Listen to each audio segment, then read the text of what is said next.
Hey everyone, this is acyuta-bhava from Nightlight Astrology, and today we're going to take another look at Mars's upcoming square to Pluto. And again, today, kind of revisit the fact that we've got a full moon in Aries, Mars's sign, coming through as well. So we had the full moon come through this morning, just passing by as I'm making this now on October 20th. And we're going to see the square from Mars to Pluto coming through in the next couple of days. So we're going to talk a little bit about that today. I want to share with you some of the things that I've seen in my practice, my practice of working with clients' natal charts when Pluto makes a hard aspect to Mars. What kinds of things do we tend to see that might give us a little bit of extra insight this week for this big transit? Also, want to talk a little bit about the I Ching, cast the hexagram, or cast the I Ching, got back a good hexagram with a line change that I want to talk about in relation to this week's astrology. So we'll do that. Before I get into it, I remind you all that my new class, Ancient Astrology for the Modern Mystic, is coming up soon. It starts on November 13th. You can check it out on my website, nightlightastrology.com. Go to the first year course. You can scroll down and learn all about it. I've been promoting it for past month and would love to have you guys in class. It's about a year-long program, and we have 30 classes on the year, plus 12 guest lecturers, plus breakout study sessions, in-depth group webinar forum discussions. There's year-round support from a tutoring staff, including myself, recommended reading, listening, optional assignments, tons of bonus lectures. You can email me anytime for questions. You get to download and keep all the recordings. You can attend live or remotely. So it's a really flexible program. I've been so thankful for all the people helping me promote it and share the excitement about the program. Thank you guys who've been doing that. Also, be sure you take advantage of the early bird payment, save $500 off. You have until the week that class begins. So just a couple more weeks left to take advantage of that. There's a payment plan if you need it, and also need-based tuition if that helps you as well. So all of that being said, let's take a look at the real-time clock. If you have any questions about the program, by the way, email us info@nightlightastrology.com. All right, here's the real-time clock. And what we can see today is that Mars at 2320 is moving into a square with Pluto at 2421 Capricorn. So we got the Libra Capricorn connection. And we also have today a full moon in Aries. The full moon is literally just finishing by minutes as I'm making this video this morning. So that dynamic is creating it's like a full moon with a T-square with Mars and Pluto. I mean, that's crazy, right? It's a pretty big event, which is why, spent 3 days of this week on it. And if you didn't see the past two videos, go back and watch them. There's a lot of good information there for you guys about this week's astrology. But okay, so that's what's coming. We're going to see Mars pass through the square to Pluto by Friday, October 22nd. And then we start seeing things really shift as the full moon is passed, the sun moves into Scorpio, et cetera, et cetera. So that's the shift of between now and, say, Saturday that we're looking at. All right, so I wanted to share with you guys a few things. This comes first from my client practice. These are things that I wrote down a list of things that I have commonly seen when Pluto hits an aspect to Mars, let's say a conjunction, a square, an opposition in particular, though sometimes trines too. Sextiles, not as much. Sextiles are a little quieter in my experience, generally speaking, but not always.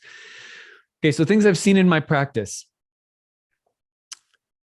Deep life lessons surrounding themes of willpower, anger, and aggression. It's like get a master class in willpower, anger, or aggression when this transit comes around. That's the first, and it's that simple. I see that so consistently. Pluto comes to Mars in your natal chart. You're going to be working through issues involving your sense of will, strength, power, aggression, assertiveness, themes of dominance. They come up very strongly. All Mars themes greatly amplified and intensified by the depth and sort of elemental power of Pluto. Then there is sudden severing or cutting off of key relationships. Mars, in this sense, is like a scissors cutting the umbilical cord, or Mars acts as almost like an accelerator of individuation, individuality, the sense of being self-sufficient, and that there will be events that sort of rapidly perpetuate the development of those qualities in oneself. And along the way, one may also have to sever or cut off certain things from their life. I can't do that. I'm cutting it out. And usually it's relationships. It's like cutting the cords of relationships. The next one is I have seen, unfortunately, death, accidents, or the sudden news of difficult illnesses. It's just part of it. It's like, here comes something that's difficult. Remember, Mars was the god of misfortune. So misfortune in the everyday world being like circumstances that suck, usually for the body or mind. So, when you have someone die around you, or there's a sudden, accident, doesn't have to necessarily be a big deal. Sudden news of something difficult, or some kind of contentiousness that you're dealing with in your environment. And it comes, and sometimes even like a difficult illness that comes on suddenly. So Mars is fast, and Pluto reveals things that have been hidden. So sudden revelation of something or someone, something difficult, kind of difficult news, something kind of showing itself suddenly that is a source of frustration, disease, difficulty, injury, etc. I know that sucks. That's just the truth. It happens. Okay. Then there's the breakthroughs of energies that have been pent up with sudden force, vigor, enthusiasm, and they can actually cause you to feel very much alive and like you're overcoming some kind of feeling of inertness or stagnation. So it's like a dam breaking open. And that can be something, for many people, experience that as very liberating. So the release of pent up energies like Mars, Pluto. And that is often something that shows through depending on the house locations of the person's life, the house locations in the chart in different areas of a person's life. Starting something new is the last one. I see a lot of people who suddenly get the resources or the power or the motivation to start something new. So this real empowerment of the will to do something. Those are the most common things I could think of right off the top of my head in terms of what I've seen over 10 years of client work with Pluto-Mars dynamics. There's a lot of specific stories, of course, but those are the good ones, the general themes. Second thing is, remember with Mars in Libra right now, the sign of the balance, that there's a real sense of karmic leveling right now, of things being balanced out karmically. And the main thing to understand, as far as I can tell, is that we have very limited capacity to understand what fairness is from the standpoint of eons, from the standpoint of, time and eternity. It's like we don't have the capacity to understand, how and why things happen as they do, especially, when Mars, Pluto comes through and there's things that are really difficult. One of the things that's important to sort of just place our trust or faith in general is that whatever's happening doesn't threaten us ultimately. That's a really hard perspective to take. And I'm not suggesting that people dissociate, but the perspective is, I'm an eternal being and I can't be killed or harmed. There's nothing ultimately at stake here in whatever is happening to me or around me that's frustrating or difficult. From the standpoint of eternity, I'm fine. I'm taken care of, I'm guided, and reality is inherently trustworthy. So learning to appreciate, not understand necessarily, but to appreciate the balancing acts of karma as they come across, especially with Mars in Libra, the sign of the balance.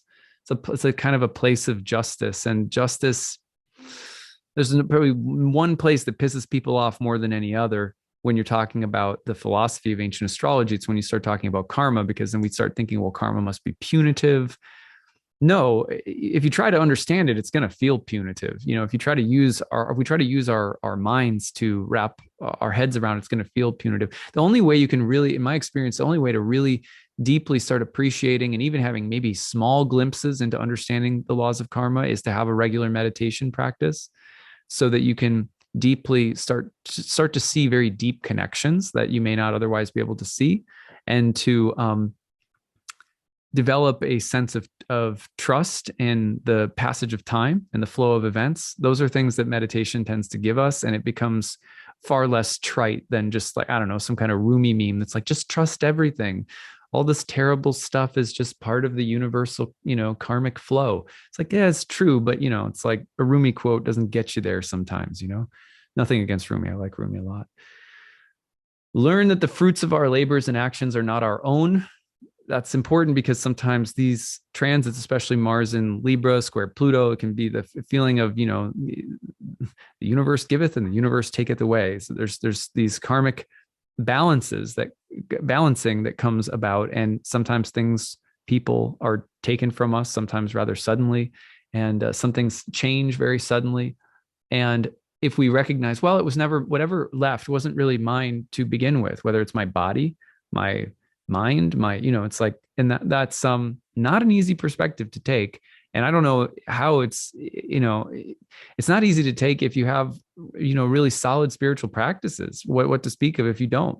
So that's one reason right now to, if there's anything that karma, the balancing act of karma and the overwhelm we feel and the sense of confusion, and is this just, do I live in a fair, trustworthy universe? When those kinds of questions come up, no better time to just sit down and, get quiet for a little while, and just try to listen and tune ourselves inward, turn ourselves inward. Karma is temporary. All the good things and the bad things just keep flowing along. And so those scales are always shifting. And this is a good time to remember that as well. Don't trying to drop away from understanding some of the karmic balancing that happens during these moments and turning to a different mode of knowing, a different mode of being and understanding. So I got hexagram 40 today, which is called deliverance. And the sixth line is changing. The sixth line says, the prince shoots at a hawk on a high wall. He kills it. Everything serves to further. The hawk on a high wall is the symbol of a powerful inferior in a high position who's hindering the deliverance. So this could be something within us, some kind of someone who has some degree of power, so a part of ourselves that has a lot of power over what we do and say and think and act. And we've given somehow this part of our ego has become empowered, and the higher self just picks it off, says, nope, I'm taking an action decisively that will change how the governance of my life occurs from within. I love this line for that reason. It's like, I got you, and oftentimes it's not that we're trying to punish or kill the ego. It's that we're trying to shift the ego's function into that of a servant rather than a cruel or selfish master. So anyway, it says, he withstands the force of inner influences because he is hardened in his wickedness. He must be forcibly removed, and this requires the appropriate means. Confucius says about this line, the hawk is the object of the hunt. Bow and arrow are the tools and means. The marksman is the person who makes proper use of the means to his end. The superior person contains the means in his own being. He bides his time and then acts. Why then should not everything go well? He acts and is free. Therefore, all he has to do is go forth and he takes his quarry. This is how a man fares who acts after he has made ready the means. This is a great line because it's essentially saying, like, get yourself prepared, get yourself in the right state of mind, have everything you need at your disposal, and then go for it. So it's also, it's about a moment of decisive action. It's about executing something at the right time. Mars-Pluto, of course, is a planetary energy that comes about in a very decisive way that says, I'm going to act now with strength, with vigor, with determination, with a sense of purpose. It's the right time to make a change about removing some kind of inferior influence or person or situation from our lives that's hindering us. So, this is a moment where maybe the way that things are flowing, there's a sense in which you're prepared to make a decisive action to eliminate something that is inferior in your life that's not serving you. That's a really good image from the I Ching here. And also, this image can speak to, trying to make a move to, like, let's say you want to make a positive change or do something that's really helpful or useful for yourself, but you haven't taken the time to prepare, to consider how to best do it. And in that sense, you're underestimating how difficult it may be to make the positive change that you want to make. A lot of the times, for example, people will say at New Year's, okay, I'm going to go on a diet. They don't do anything to prepare so that they have success starting on day one and that they can be sustained, which is why, probably a lot of diets around the New Year fail, I imagine. So preparing ourselves to make a decisive move in the next few days, to make a decisive move for the better, to eliminate things that are inferior from our lives and to do so with strength, but also to make sure that we're prepared to make a change. So I love this. I love this hexagram sequence. It's a really good one, and it also tells us, kind of a lesson about not letting ourselves get in a position where some inferior element has taken over, to the point where we have to, use some kind of aggressive means to eliminate an unhealthy influence.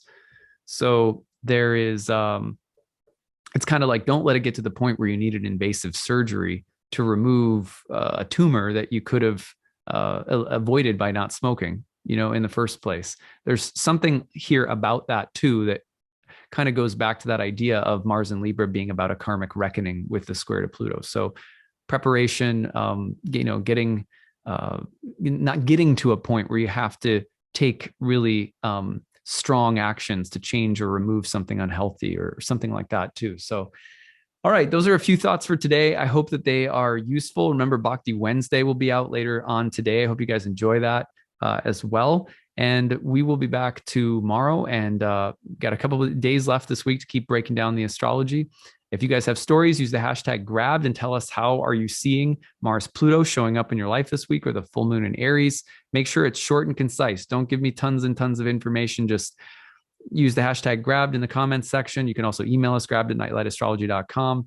Short and sweet, give it like a paragraph and just tell the story. Don't tell us about your chart or all the aspects in your chart or something like that. Just be like, Mars-Pluto, I dealt with a crazy person on the highway today, or something, like whatever the case might be. Just the shorter and sweeter it is, the better it is for me to be able to take it and translate it into a good video for everyone. So excited to share some stories. I think we'll be doing some stories Thursday or Friday this week from that series. So, all right. I hope you guys have a great rest of your day. We'll talk again soon. Bye.